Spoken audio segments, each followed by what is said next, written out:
We begin in a house where several soups are having a party. They do several types of drugs and get high while a man named Oswald moves around and makes more drugs. He wakes up the next morning and hears someone knocking on his door.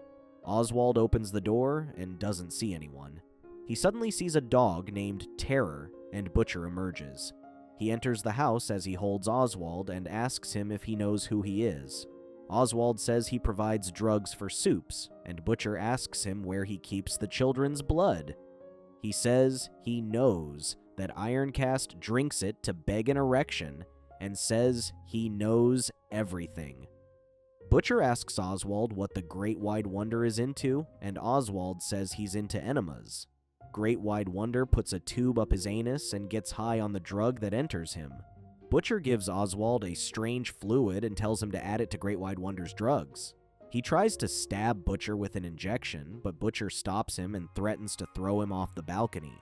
Butcher says Oswald will spend the rest of his life in prison if he doesn't help, and Oswald realizes how he will suffer. Later, Oswald meets Butcher and Huey and informs them he did as Butcher wanted. Butcher assures him no one will pay attention to them, and says he wants him to be a part of the fun he made. A woman welcomes Jack from Jupiter, Queen Maeve, and Homelander.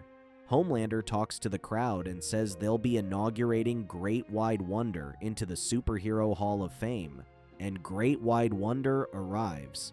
He acts strange as he talks to the crowd, and Homelander says he'll have to fly through a flaming ring held up by Ironcast. Great Wide Wonder begins flying around, and Oswald asks Butcher why he's messing with the soups. Butcher tells him that Great Wide Wonder took some girls into orbit to have sex with them, and left them as they froze to death. Great Wide Wonder begins going crazy because of the drugs and begins flying toward Ironcast. He flies through Ironcast's stomach instead of through the flaming ring and slams into a wall. The crowd begins to scream, and Homelander wonders what they'll do. Maeve lies to the people and says there's an enemy ship hidden behind the rays of the sun. Homelander says they'll have to avenge Great Wide Wonder, and they fly away. Meanwhile, Butcher is happy because 2 soups died instead of 1. He and Huey walk away, and Butcher asks Huey to be Oswald's handler. He asks Huey if he had a lot of fun, and Huey asks him to define fun.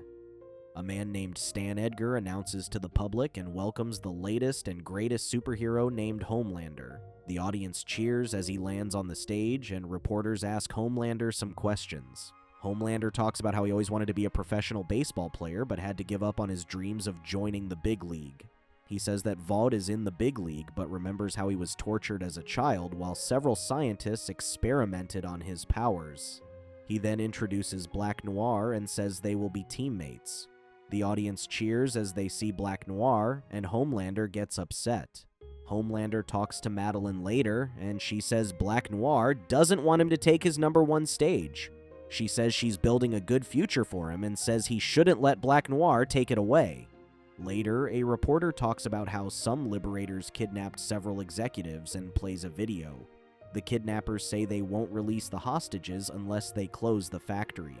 Homelander arrives at the factory, and some men instruct him to wait for Black Noir to arrive. He remembers what Madeline said and refuses to wait for Black Noir. Homelander meets a woman and uses a metal pipe to restrain her. She calls for help, and the man who comes to help her breaks his nose as he bumps into Homelander. Homelander ties him with a pipe and flies to where the other kidnappers are. He enters the room and tells them he isn't there to hurt anyone. Their leader tells him not to come close, or he will shoot the hostages. Homelander disarms the kidnappers and tells them to comply with him so their complaints will be properly heard. The leader grabs the bent gun and threatens to use it to kill a hostage. Homelander decides to use his laser to heat up the gun, and it explodes. The explosion kills the hostage and destroys the man's hand. The kidnappers tell Homelander that they don't have intentions of killing anyone. They say that they were trying to save lives because the factory caused a lot of pollution. A woman calls him a crazy superhero, and he accidentally kills her as he tries to shut her up. He begins to kill the people in the room as he remembers his childhood trauma and realizes that almost everyone in the room is dead. A woman survives, and she begs Homelander not to kill her. Black Noir arrives, and she tells him that Homelander killed everyone. Homelander tries to explain to Black Noir but says he wants to be on top. He begins to attack Black Noir as he runs, and Black Noir sees an apprehended kidnapper. Homelander sees the kidnapper's silhouette and thinks it's Black Noir. He uses the laser to kill the man, but it causes an explosion that destroys the entire factory. Homelander emerges from the rubble and sees a woman trying to crawl away. Black Noir meets the woman and proceeds to break her neck. He pulls out a note and pen and writes what they'll tell the press. Homelander talks to the press and tells them that the explosion was caused by the kidnappers and killed everyone. He says he has failed them, but the people cheer for him because they think he risked his life for them. Later, Homelander talks to Madeline, and she says his ratings went up. They walk in the hallway, and Homelander says he learned some things from Black Noir. Black Noir emerges as he holds a cup and takes a sip from it. The end. We appreciate you for sticking to the end of this video. Please do us a huge favor and check out these other videos, and make sure to subscribe and tap the bell to be notified about our latest videos. See you next time.